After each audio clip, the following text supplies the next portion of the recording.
Selamat pagi dan salam sejahtera untuk kita semua. Yang terhormat Bapak Ibu Instruktur, yang terhormat Ibu Anastasia Nainaban selaku fasilitator, yang terhormat Ibu Maria Lina Werang selaku pengajar praktik, dan yang saya banggakan teman-teman calon guru penggerak hebat Angkatan 9. Saya Veronica Kewapati, calon guru penggerak Angkatan 9, SMP Negeri Palu Godam Sandosi, Kecamatan Witihama, Kabupaten Flores Timur, Nusa Tenggara Timur. Saya akan memaparkan materi pada modul 2.1 terkait koneksi antar materi.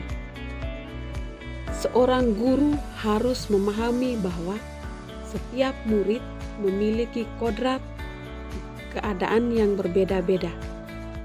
Tugas guru adalah menuntun mereka agar mendapatkan kesuksesan hidup sesuai dengan bakat, minat, prestasi yang dimilikinya. Guru telah menuntun murid mengembangkan kemandirian dalam mengembangkan dirinya. Dengan pembelajaran berdiferensiasi, murid akan mampu bertanggung jawab terhadap proses dan hasil yang mereka peroleh, serta memiliki regulasi diri yang baik sehingga akan diperoleh prestasi belajar yang optimal. Keterkaitan antara modul 1.1, 1.2, 1.3, dan 1.4 dalam pembelajaran berdiferensiasi. 1.1 Filosofi Pendidikan Nasional. Modul 1.1 membahas tentang filosofi pendidikan nasional Ki Hajar Dewantara. Dalam filosofi tersebut, Ki Hajar Dewantara menekankan pentingnya pendidikan yang berorientasi pada kebutuhan peserta didik. Hal ini sejalan dengan prinsip pembelajaran berdiferensiasi yang berfokus pada pemenuhan kebutuhan belajar peserta didik yang beragam. 1.2 Nilai dan peran guru penggerak. Modul 1.2 membahas tentang nilai dan peran guru penggerak. Nilai-nilai guru penggerak yaitu mandiri, kreatif, inovatif, kolaboratif, dan berpihak pada murid, mendukung penerapan pembelajaran berdiferensiasi. Guru yang memiliki nilai-nilai tersebut akan mampu memahami kebutuhan belajar peserta didik dan menciptakan pembelajaran yang sesuai dengan kebutuhan tersebut. 1.3 Visi Guru Penggerak. Modul 1.3 membahas tentang visi guru penggerak. Visi guru penggerak adalah mewujudkan pembelajaran yang berpihak pada murid dan menciptakan perubahan positif di sekolah. Pembelajaran berdiferensiasi merupakan salah satu strategi yang dapat digunakan untuk mewujudkan visi tersebut.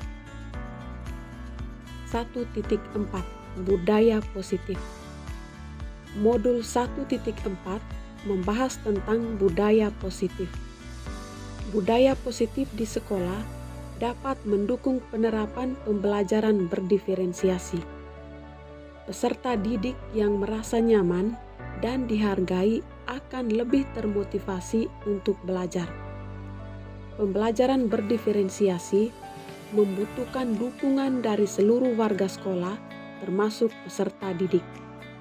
Dengan budaya positif di sekolah, peserta didik akan merasa nyaman dan dihargai sehingga mereka akan lebih terbuka untuk menerima pembelajaran berdiferensiasi.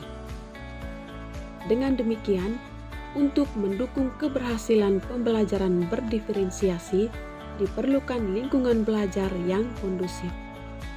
Beberapa cara yang dapat dilakukan untuk menciptakan lingkungan belajar yang kondusif antara lain dengan mengembangkan komunitas belajar, membangun sikap menghargai, menciptakan rasa aman secara fisik dan psikis, membangun harapan bagi pertumbuhan, mencapai kesuksesan, dan adanya keadilan dalam bentuk karya nyata. Berikut ini dipaparkan pembelajaran berdiferensiasi di kelas 7B SMP Negeri Palugodam, Sandosi. Pengertian pembelajaran berdiferensiasi. Pembelajaran berdiferensiasi adalah pembelajaran yang dikembangkan untuk merespon kebutuhan peserta didik dalam belajar yang berbeda-beda. Pemetaan kebutuhan belajar peserta didik.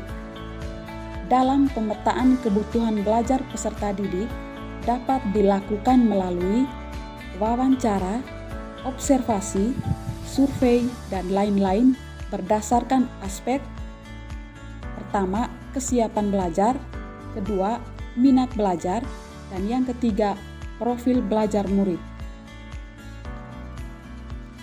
Strategi pembelajaran berdiferensiasi.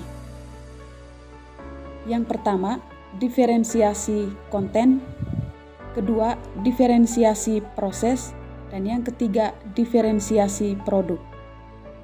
Diferensiasi konten mengacu pada strategi guru dalam membedakan proses dan formal penyampaian konten.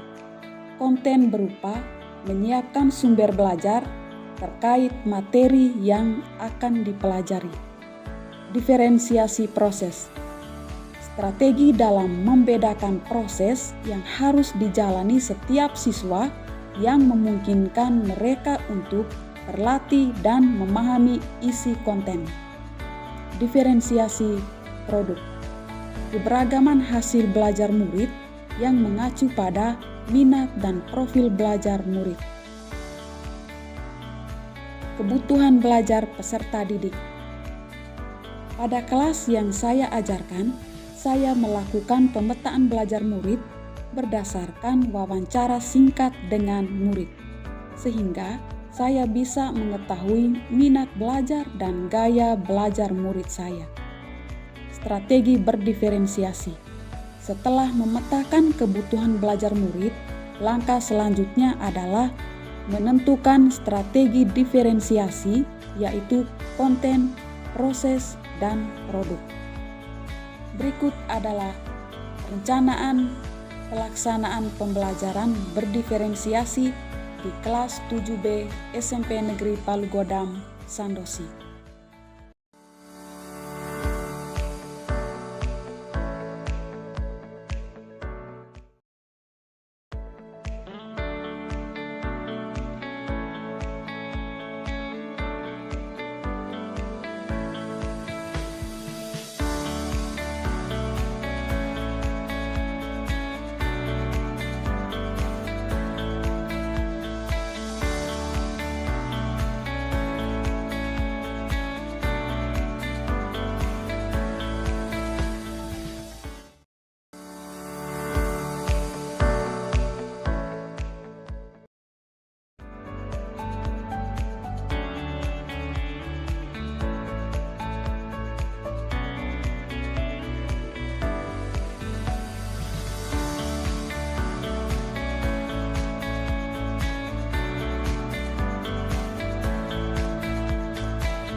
Sekian dan terima kasih.